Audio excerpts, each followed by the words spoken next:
पाया। सारथी छंदक रोता है, सबको समझ आता है कि मेरे मनाने से नहीं माने, मुझे अपने साथ भी नहीं रखा, मुझे तो वापस कर दिया है। साथियों याद रखना, बूढ़े माता पिता सभी रो रहे हैं, लेकिन सिद्धार्थ वहां चलते चलते जिस समय मगध की राजधानी राजगृह पहुंचे, राजधानी राजगृह पहुंच करके भिक्षाटन किया है। उसी समय नगर में भिक्षाटन करते समय राज कर्मचारी भ्रमण कर रहा था। उसने देखा कि ऐसा पुरुष है एक जो भगवान समझ में आते हैं, जिनका सर उभरा हुआ है, मस्तक पर तेज झलक रहा है, आंखें नीली है, भुजाएं लंबी लंबी हैं, बिल्कुल अलग लगते हैं, भगवान जान पड़ते हैं। याद रखना, राज कर्मचारी ने महाराज बिंबिसार से कहा, ए महाराज बिंबिसार, हमारे राज्य में एक बहुत ही अलौकिक पुरुष आए हैं, जान पड़ता है कि वो भगवान है। ऐसा ही नहीं, आज बिंबिसार ने सुना ही उसी समय बिंबिसार वहां से चले भगवान के दर्शन करने के लिए। लिखा है,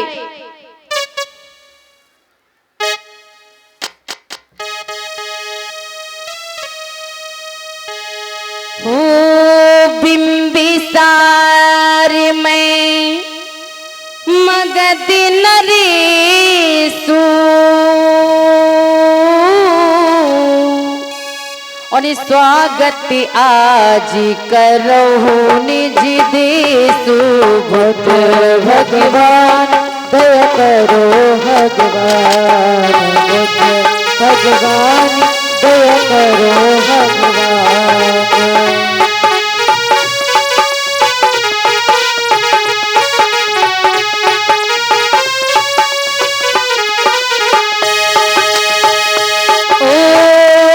कही कीन मही पिपरनामा,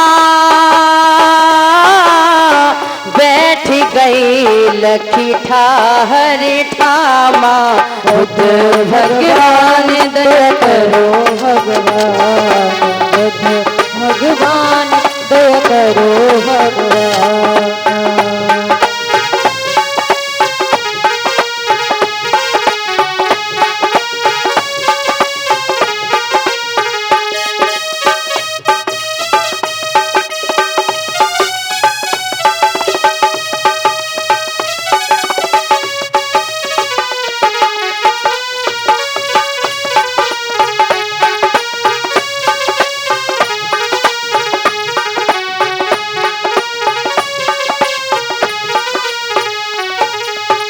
याद रखना, बिंबिसार में मगध नरेशु, और स्वागत आज करो निज देशु। बिंबिसार ने कहा कि मैं मगध का नरेश यानी राजा हूँ, और मैं अपने राज्य में स्वागत आज करूँ निज देशु, अपने राज्य में स्वागत करता हूँ आपका। अस कही कीन मही पिपरनामा, और बैठ गए लखी ठाहर ठामा। अस माने ऐसे, कही माने कहकर, कीन माने किया, महीप माने राजा, प्रणामा माने प्रणाम। ऐसा कह करके महाराज ने उनको प्रणाम किया। बैठ गए लखी ठाहर ठामा, वहीं पर कुछ नीचा आसन देख करके पत्थर की शिला पर बैठ गए और हाल चाल पूछने लगे। कहने लगे, हे संत भगवान, हे महापुरुष, आप कहां से आए हैं, कहां के रहने वाले हैं? सिद्धार्थ ने अपना परिचय बताते हुए कहा है कि राजन, मैं तो कपिलवस्तु गणराज्य के राजा शुद्धोधन का पुत्र हूं। उसी समय बिंबिसार सोचने लगे, जो कपिलवस्तु के राजा शुद्धोधन है वो तो मेरे मित्र हैं, और मित्र का बेटा वैसा ही मेरा बेटा, ये तो हमारे बेटे जैसे। लेकिन सिद्धार्थ, मैंने आपको पहचान नहीं पाया, मुझे ये बताइए कि आप ये सन्यासियों का जामा क्यों पहन लिया है, कौन सी ऐसी आफत आ गई है? जिससे तुम्हें ये परिव्राजक वेश बनाना पड़ा। उसी समय सिद्धार्थ बोले कि संसार में कोई सुखी नहीं है। राजन बोले इससे तुम्हें क्या मतलब है, तुम तो सुखी हो, राजा बनते, आराम से गद्दी पे बैठते, हुक्म चलाते, तुम क्यों ये भिखारियों का जामा पहन लिया है? कहीं ऐसा तो नहीं तुम्हारी माँ झगड़ा करती है? राजन ने पूछा।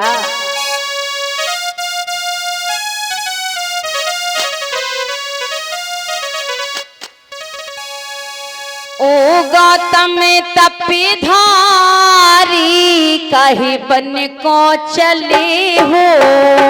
ओ गौतम तपधारी कहीं बन को चले हो।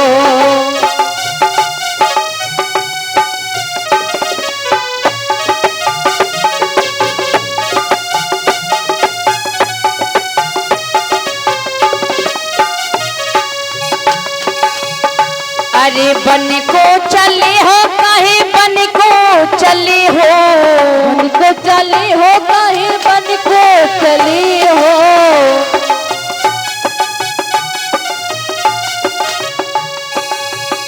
अरे बन को चले हो, कहीं बन को चले हो, बन को चले हो, कहीं बन को चले हो।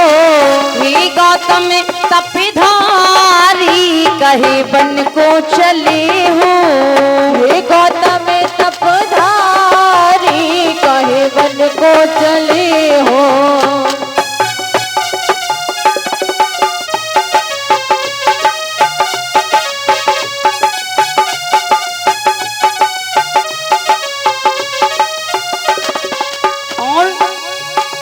अरे पिता तुम्हारे ने झगड़ा की ना, पिता तुम्हारे ने झगड़ा की ना, पिता तुम्हारे ने झगड़ा की ना, पिता तुम्हारे ने झगड़ा की ना।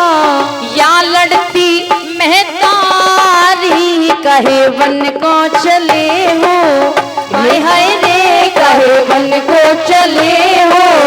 हे गौतम तपधारी कहीं बन को चले हो।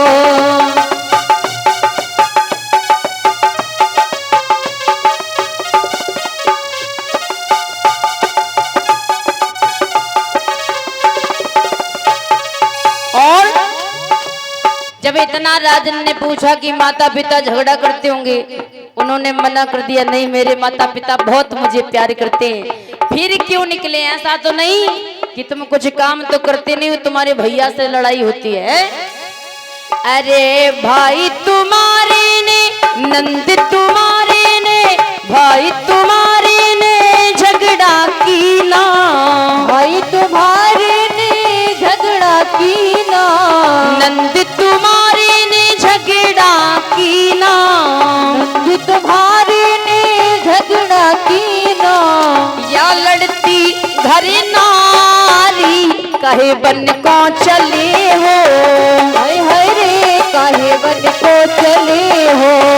हे गौतम तपधारी कहे बन को चले हो।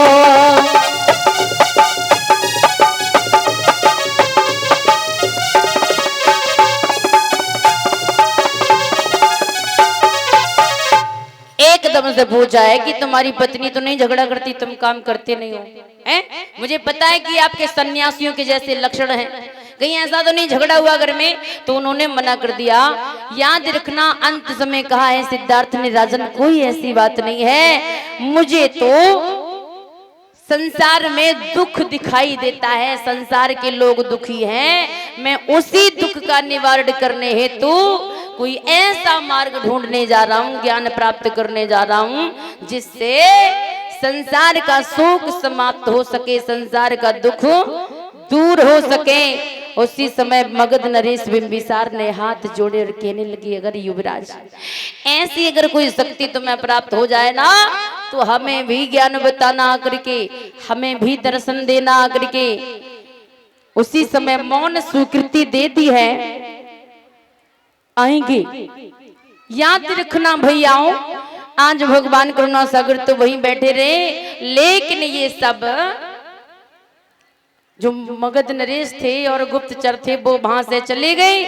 अब उन्होंने